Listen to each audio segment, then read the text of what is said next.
as experts. Please join me welcome the moderator who takes it on from here. Thank you very much. Good morning, everyone. We're all doing well. Welcome to the health session of the 2021 Africa Economic Congress. It's my pleasure to be moderating this session and interacting with panelists like Dr. Mohamed Moussif, Evelyn Castle, Rohey Njie, and of course, Mariam Gamal Geris. Today we'll be having a discussion around disease surveillance and notification systems as first responders, and we would look into the value of disease surveillance systems. And you agree with me that both infectious and non-infectious diseases continue to constitute problems for health systems, and it's important that robust systems are put in place to identify when these diseases occur, if there are outbreaks, how they spread, and ensure that there's timely notification and prompt action taken to the spread of these diseases, whether they are infectious or not. The World Health Organization has identified disease surveillance as the cornerstone of public health security and has closely connected the role of public health security through disease surveillance to global health security. And you agree with me that there's a role of data, technology, information management systems, how this data is collected, and most importantly, regardless of how well we leverage security, how well we leverage technology, we would require some human resources who will handle some of these devices, who will identify these diseases, and who will transmit information. And of course, at the other level, we'll have stakeholders who are expected to take prompt action to curb the spread of these diseases. So not to take too much of our time, we'll go straight to the discussion for today. We'll be having questions asked to our different panelists, and they'll be having about 3 minutes each to respond to the questions. And then there are different questions for different panelists, and we'll see how that goes over the next couple of minutes. So I want to start with Dr. Mohamed Moussif, and I would want to get your thoughts about disease surveillance, because you agree that acknowledging that disease surveillance is the first line of defense to curb the spread and emergence of diseases, both communicable and non-communicable. How well do you think the role of disease surveillance systems have been recognized by policymakers, and how well have these systems been used within health systems, particularly in Africa? Thank you very much, Dr. Francis, and good morning, everybody. I'm greatly honored to participate in this very important meeting. So as everybody knows, the COVID-19 pandemic has once again reminded the international community and the African community of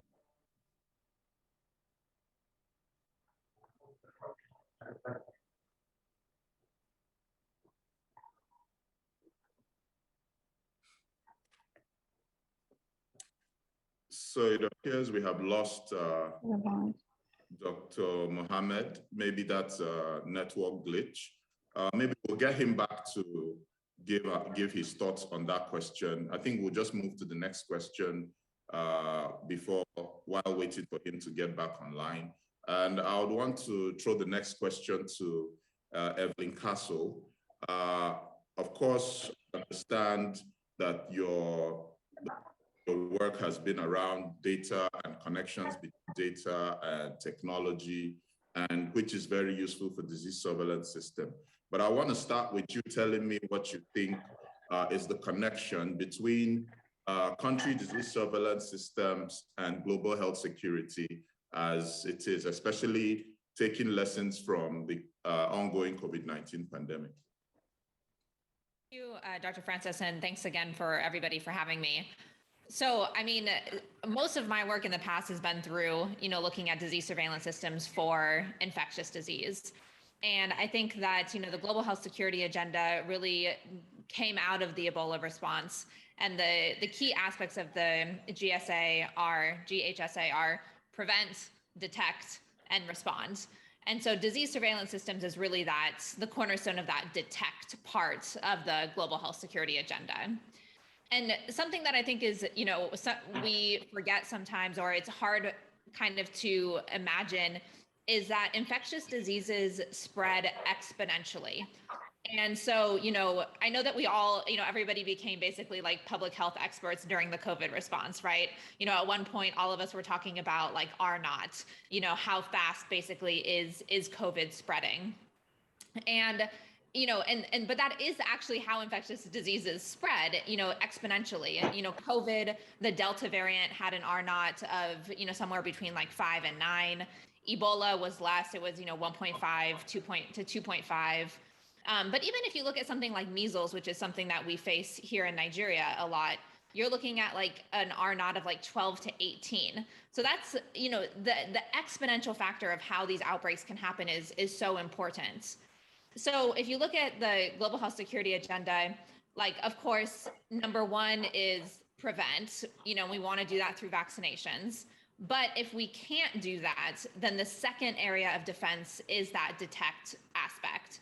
And so, effective disease surveillance systems are definitely the cornerstone for stopping an infectious disease before it really gets out of control. And like I said, I mean, it's infectious diseases can get out of control really quickly. Thank you very much, Evelyn, for your response. That was very direct and straight to the point. So my next question will be for Rohey Njie, and I would want to get your thoughts about what you think are the key priorities that policymakers should pay attention to if we want to make disease surveillance systems in Africa more robust and more effective. You agree with me that whatever happens on the ground is a translation of what policymakers have prioritized and decided to push forward. So looking at how important disease surveillance systems are, what do you think are the key priorities that we should, policymakers should pay attention to if we want to make our disease surveillance and notification systems not only robust, but more effective? Rohey Njie, can you hear me?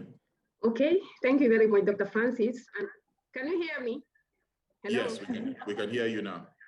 Yes, I said thank you very much. And I say good morning to everyone. First of all, I would like to thank Nancy for being a stronger woman and her team for pulling up all this together, on this remarkable platform where we can share and learn and see how do we accelerate building African systems.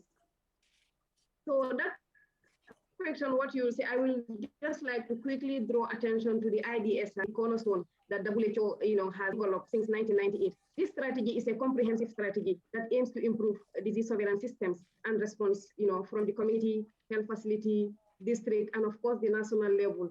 And this strategy was adopted and adapted across Africa, and this is being implemented by 46 member states. Why I want to draw the attention to this strategy, just to showcase that the strategy is already there for surveillance systems in Africa. But then, since 1998, that was the first time the draft. Then, in 2002, the first edition was published, and of course, in 2010, the second edition. And recently, the third and the latest edition is the one that has been published 2020 to 2030. And it highlighted critical targets and milestones if we want to strengthen our surveillance system in Africa. These critical targets state: 1, by 2024, all member states have mobilized over 80% of the financial resources needed for the implementation of this IDSI. And also, community surveillance event-based indicator surveillance are being implemented fully with 90% national coverage. Even the acute, public health events, over 80% of them that are being detected are able to be reported to the WHO within the first 48 hours of detection. And also all member states by 2024, as target number 4, should be able to publish weekly or monthly, bulletin as far as the IDSR is concerned. But then by the 2030, still this target, states that all member states have adequate skill and the personnel required for effective IDSR implementation. And of course, the last but not the least of these targets is that all member states have functional electronic IDSR with over 90% coverage. So setting up this baseline, what we solicit from the policymakers, what they should pay attention to, is first of all, the political will, the ownership and the financial commitment to enhance sustainability if we want to strengthen our surveillance systems in Africa so that we can be efficient and effective across the African region. Number 2, policymakers also must feature this in their policies to improve the synergy that reflects the true aim of the IDSR, because the IDSR called for integrated disease surveillance systems in the African region. Third, as I said in that last target, to also improve and expand the electronic IDSR at all levels across the African region. Although so far, some African countries have already started, develop software that they are using in terms of surveillance. And this software are SOMAS. SOMAS is Surveillance Outbreak Response, Management and Analysis System, and also the Mobile Strengthening of Epidemic Response. Nigeria as a country has already started using this software in terms of surveillance. Ghana is also using it. Well, for the Gambia, has also started using the e-tracker. The e-tracker is being anchored on the demographic health information system, which is being used to input all data as far as COVID-19 is concerned. Then community participation, policymakers should also pay attention to that. The community does not have to be seen as only a function to complement IDSR, no. But the community or the community-based surveillance must be led by the community themselves from the planning to the end. Then the last but not the least is the policies should also take, policymakers should also take into consideration the one world, one health approach, because that is what the integrated disease surveillance and response for Africa is calling for. We must look at health in a holistic approach. Myself, particularly, I look at it or I describe it as the holistic health basket, strengthening, especially in border or cross-border surveillance system, by expanding that. But that could not be done with the leadership that we are calling for, so that we can put frameworks in place, as far as it is recommended in the International Health Regulation 2005. So I think with these few targets that I've mentioned, as envisaged in the latest 3rd edition, coupled with all these few points I've mentioned, I think if they are taken into consideration, we will definitely improve our integrated surveillance system and we will achieve our goal. Thank you. Thank you very much.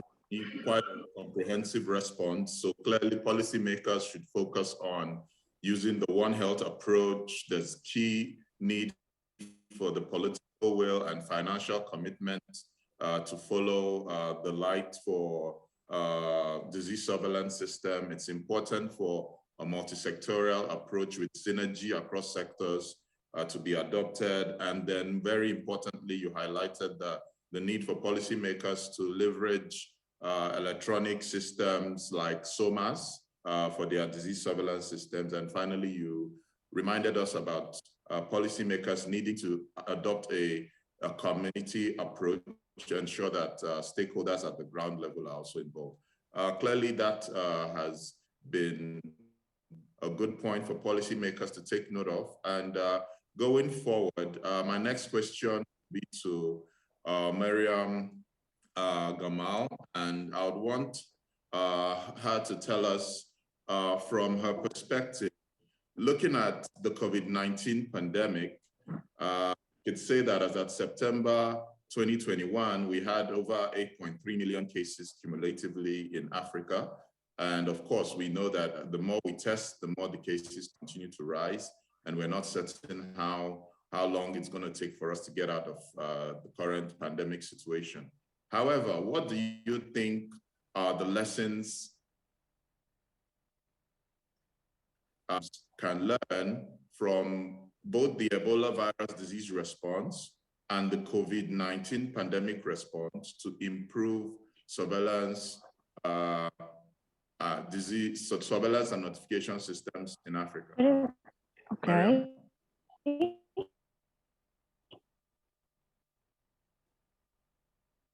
So really, I am honored to participate in this great Congress. From the Ebola outbreak in West Africa, which dramatically exposed the need for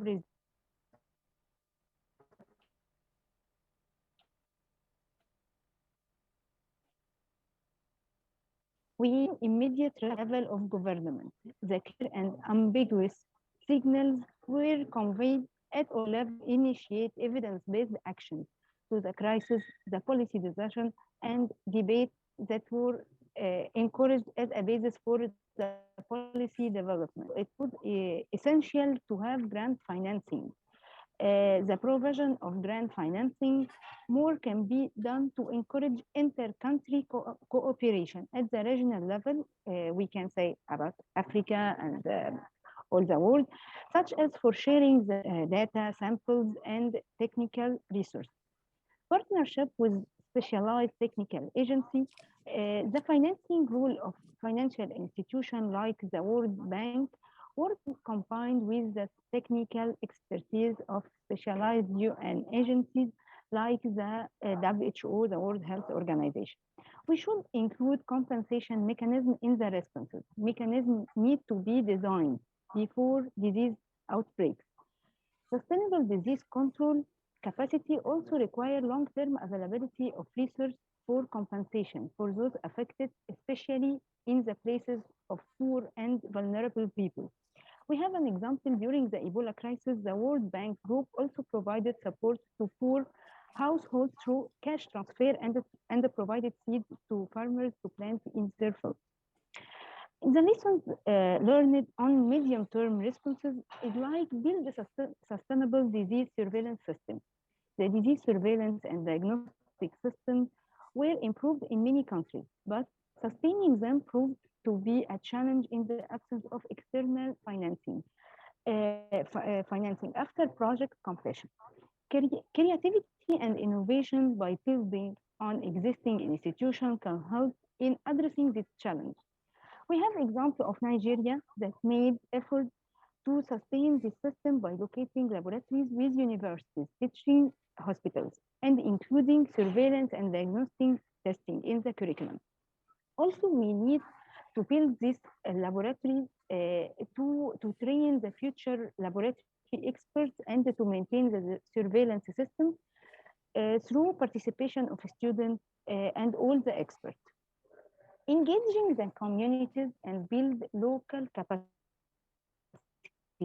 we need, which is critical for active disease surveillance in the case identification in communities to cast a wide net of surveillance efforts before paid staff. We had also lessons on the long-term response as strengthening regional integrated disease surveillance network. Strengthening core capacity to detect and assess and report and respond is essential to prevent the spread of the all infectious diseases and outbreaks and pandemics on the long run. Thank you. Thank you very much, Mariam. Another very comprehensive response. We really appreciate that. And clearly, like you said, a lot of lessons have been learned from both the COVID-19 pandemic and the Ebola virus disease response in Africa, and those bothered around ensuring that the right partnerships are in place between multiple stakeholders, the need for adequate financing and innovative financing options to be considered to ensure emergency preparedness and fund such responses. The need again for training of healthcare workers who will be involved in this surveillance system. And then an important point you also mentioned was the need for integrated care, the need also to ensure community participation, and most importantly, to be taken unawares, to ensure that there's preparedness in all health systems so they don't get taken aback. So we welcome back Dr. Mohamed Moussif. Sorry about the network. I'm sure the problems with technology always come around. Welcome back, sir. Thank you. Thank you. Yeah, so we were getting your thoughts initially on the first question about what you think the role was of disease surveillance systems were for policymakers and how well disease surveillance systems can be utilized. But I want you to just respond to that original question, and at the same time, I'll just add another question on top of that. So you just combine your responses if that's fine. So you have longer time, but let's just take both responses at the same time. We also want to know what your thoughts are about how disease surveillance systems have been utilized for the ongoing pandemic in Africa, the COVID-19 pandemic, and what impact do you think either the good use or the bad use or the way it has been used so far, how has that impacted the COVID-19 pandemic response in Africa? Over to you, Dr. Mohamed. Thank you. Thank you very much for this very relevant question. Actually, as I alluded to previously, the COVID-19 pandemic reminded the African community and the international community of the enormous potential consequences of emerging infectious diseases threats to global health, livelihoods, economies, communities, and societies. So to answer to your question regarding the relationship between the policymakers and the disease surveillance, let me start first by put it very simply and very blatantly, if I may say. So without disease surveillance, the decision makers are navigating blindly in the middle of, if I may say, the reefs and the rocks of public health threats. In fact, an efficient integrated surveillance system stands for the eyes and the ears of the policymakers, guiding their public health strategies, guiding their decisions in terms of public health mitigation measures that need to be implemented as early as possible to avoid dissemination and widespread of communicable disease with potentially a pandemic. So what does it mean concretely speaking? It's the ability to early detect any unusual event. For example, a good surveillance system should be able to rapidly pick up or spot events like sudden increase prescription and over-the-counter drug sales, sudden high number of unexplained deaths, for example, in a given area, in a neighborhood or a village or whatever, or a sudden school absenteeism, etc. So, or in the case of the COVID-19 pandemic, the ability to pick up clusters within the community with high transmissibility and high infectivity, likely to overburden and overwhelm the healthcare capacities. So also a good surveillance system might help detecting any brutal change in the habitual trend of regular endemic existing disease like TB, HIV, AIDS, influenza, malaria. So there are regular similar incidence rates, and all of a sudden there is an upsurge which should trigger a thorough investigation. Now, to put it more formally and academically, public health surveillance is a core, as you are rightly alluded to, is a core component of health information systems, and it is vital to public health intelligence. The IHR, the International Health Regulations, which is a legal binding instrument for WHO and member states to early detect, notify, and better respond to public health events, defines the surveillance as the systemic ongoing collection, collation, and analysis of data for public health purposes, with timely dissemination for assessment and public health response as necessary. So there are two objectives for surveillance of surveillance, which are central to ensuring resilient health systems and promoting the health and well-being of the population. The first is to detect potential public health threats to ensure that outbreaks are rapidly detected, investigated, and controlled. And the second objective is to monitor disease morbidity and mortality to guide prevention, control, elimination, and eradication. So it is also worth noting that the concept of surveillance encompasses a wide range of techniques, if I may say. We are talking about indicator-based surveillance, which is a traditional way of reporting diseases to public health officials. There are lists of prone epidemic notifiable diseases and a list of vaccine preventable diseases. So at public health primary healthcare settings, it's notification to the national system of surveillance of this list of diseases. We are talking also about event-based surveillance. Event-based is organized collection, monitoring, and assessing and interpreting instructed and ad hoc information reports from media, from social media, from rumors, from internet blogs, or whatever. There is also points of entry based surveillance, post, airports, and ground crossing in the framework of the IHR Annex 1.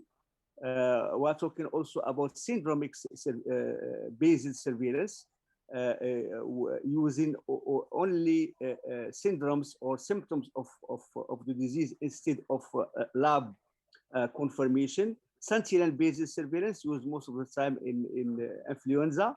Lab-based surveillance, genomic-based surveillance, serology-based surveillance, One Health-based surveillance, which is a surveillance system which promotes the compartmentalization of human, animal, and ecosystem health, non-communicable disease surveillance. So it's basically the best surveillance system, or the ideal surveillance system, should be integrated and not fragmented. So in many countries, surveillance systems are fragmented, unfortunately, across disease-specific programs, which weakens their detection function. So there are often donor-driven and rely on earmarked resources, including from international global health initiatives like Gavi, Vaccine Alliance, Global Fund, to fight AIDS, tuberculosis, and malaria. So these systems are effective within their mandates, but their implementation and management are usually not coordinated. And this fragmentation leads to many problems. Also, limited human and financial and information technology IT resources are not used efficiently, leading to inconsistencies, duplication, gaps. Outbreaks are therefore rarely detected early enough to provide rapid response.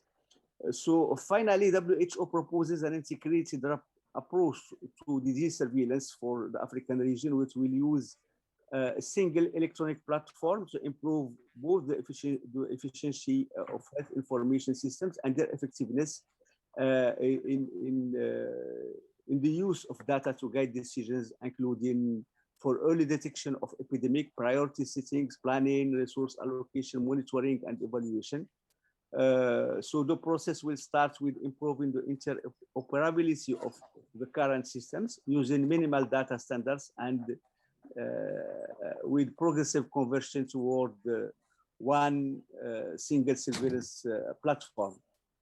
So regarding your second question about the deployment of the disease surveillance for the ongoing COVID-19 pandemic, it's worth noting to recall that in 1998, WHO African region adopted a strategy called Integrated Disease Surveillance and Response, IDSR. So this IDSR program ensures the availability of guidelines for integrated disease surveillance and response. It also provides necessary technical support for strengthening national communicable disease surveillance systems through the implementation of the regional strategy. It establishes also links with the national centers of excellence. African countries actually have focused on intensive surveillance and finding during the COVID-19, leveraging integrated this IDSR. So we didn't start from scratch, which all countries in the WHO Afro region have adopted over the past 20 years. It provides a framework for case-based and syndromic surveillance of 40 conditions, including influenza-like illness, severe acute respiratory illness. We build up on this experience. Also, African countries have great experience when it comes to molecular testing. So the progressive scaling up of molecular testing across the continent has been impressive, actually. We have successful stories, successful experiences in South Africa and Nigeria, which are leveraging and integrating molecular laboratory diagnostic capacities that exist for specific disease programs like drug resistance and tuberculosis, Lassa fever, HIV. While access to diagnostic regions become difficult, countries like Ghana are pioneering pool testing of COVID-19 samples, for example, which speed up processing time and population coverage. Most countries already have systems for disease-specific surveillance in place. However, these are usually not coordinated, and their implementation often leads to redundancies and gaps, which make them less effective, particularly in early field detection. So this integrated disease surveillance will improve both the efficiency of health information systems and rapid response to epidemics, priority settings. It entails good governance and multi-sector coordination. Thank you very much. Thank you. Okay. Yeah, thank you very much, Dr. Mohamed. Yeah, quite a comprehensive response. I know our panelists will have a lot to say, but because of time limitations, I will appeal that we limit our responses to 3 minutes max or shorter as the case may be, so that we can go around a lot of questions and possibly take questions for the audience, from the audience. Very good comments from Dr. Mohamed Moussif. Clearly, it shows that disease surveillance systems would really generate evidence that's needed for decision making, and for disease surveillance systems to have interoperable systems and should be integrated. Moving up from there, the next question will go to Evelyn Castle, and I would want to know from her experience, looking at the fact that smart healthcare innovations have been used for e-health and m-health solutions for disease surveillance in several countries. And even in the recent COVID-19 pandemic, we've seen the role that SOMAS has played in helping with disease surveillance and notification. What are your thoughts about how well African countries have fared with e-health and m-health solutions for disease surveillance and notification? And what do you think are the prospects for improving disease surveillance systems in Africa, leveraging smart health notifications? Evelyn Castle? Yeah, thanks for that question. And, just as you kind of mentioned, and then also Ms. Rohey, teed me up perfectly as well by mentioning also SORMAS and eTracker. There's a lot going on already in Africa or in different African countries about the different types of technology that's being used for disease surveillance systems. And, it's interesting because during the Ebola response, a lot of the West African countries, took quite a bit of criticism about the lack of their disease reporting tools. And so a lot of money went into developing these. A lot of countries really took the opportunity to develop strong disease surveillance systems. And then it was interesting when COVID hit, because a lot of developed countries, realized that, this isn't as easy maybe as we thought it was going to be. or our systems are not quite as robust as we thought, and the technology isn't actually integrated as well as we had thought it was going to be. So if you look at Africa, I think that sometimes we phrase it as like, oh, the West has like these great systems that are perfect, but that's really not the case. And I think that a lot of African countries have systems that I would say are probably more advanced than the US or some countries in Europe. And technology is really just something that can complement those systems. When we look at disease surveillance, the two most important things really are speed of information and then the ability to look at the big picture. And that's where technology can complement the kind of like IDSR process that is already in place. Speed because we can get that information and that data faster, and then big picture because you can't just look at like one health facility. You have to look at kind of like a region to be able to detect if there's an outbreak or not. So, when we're talking about the prospects for improving disease surveillance systems with technology in Africa, I think that Africa in general is positioned really well.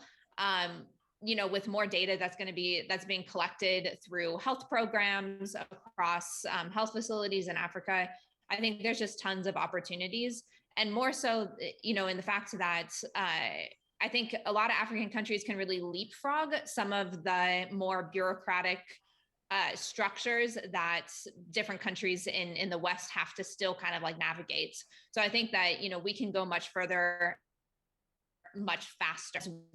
We have that. Okay, thank you, Evelyn. So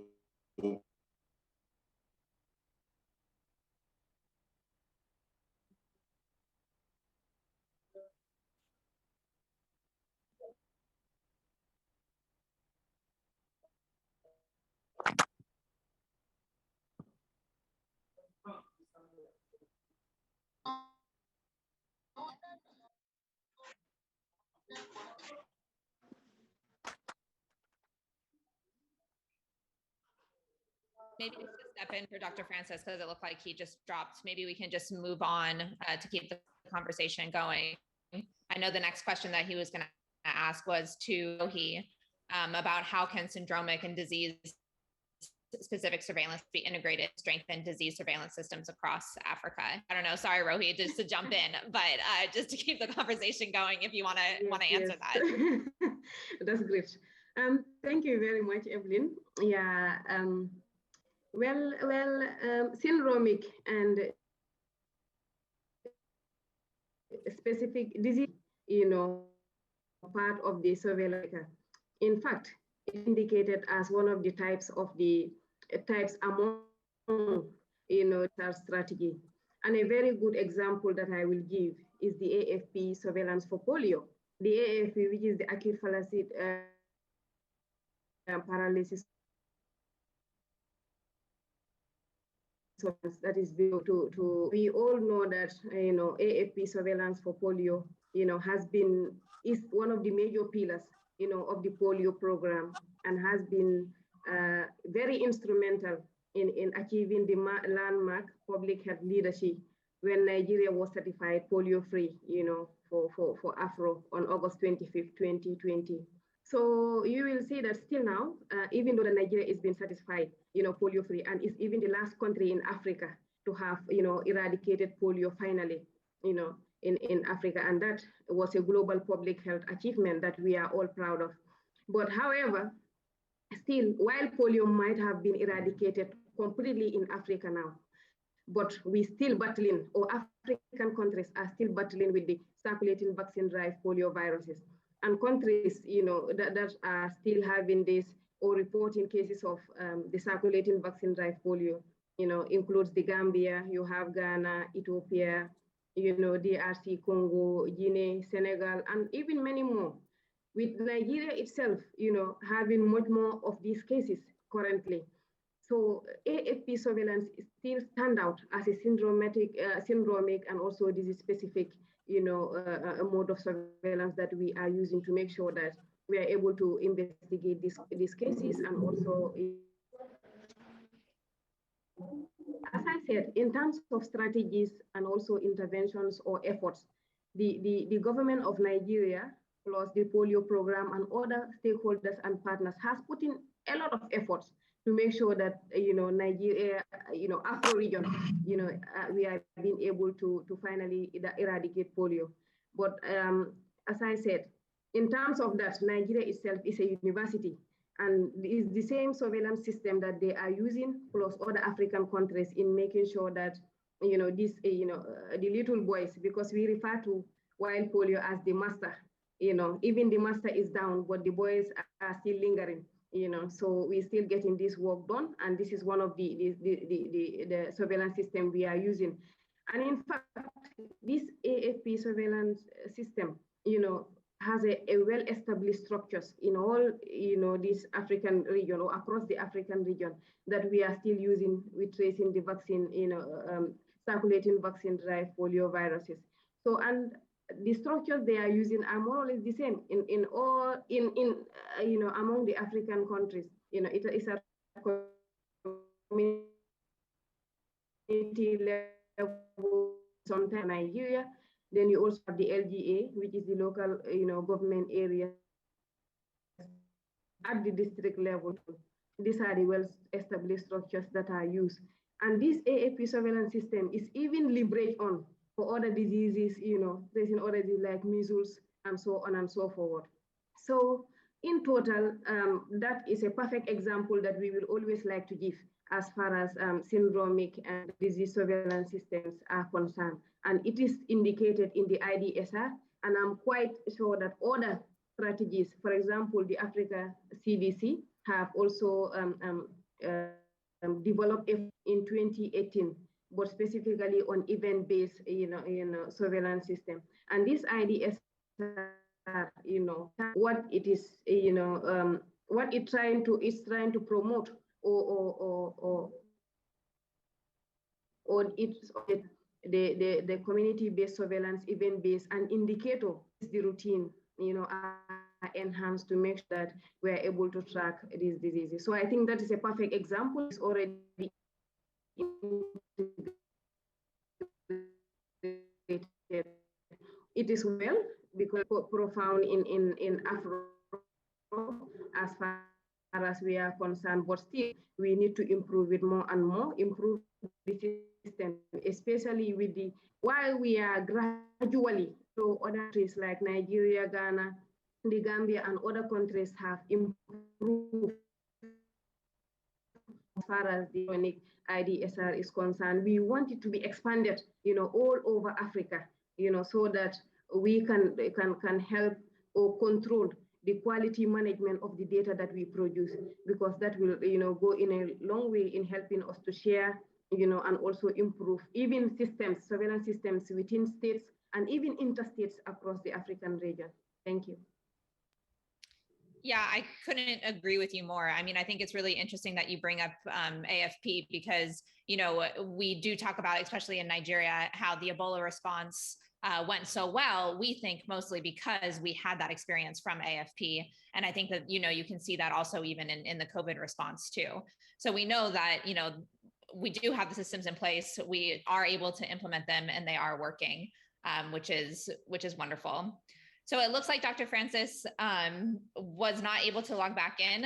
So I wanted to take over and just thank all the panelists. It was a pleasure to get to be part of this panel with you, and to hear your opinions. And thank you again to the organizers for having us on. And that's it. Thank you so much.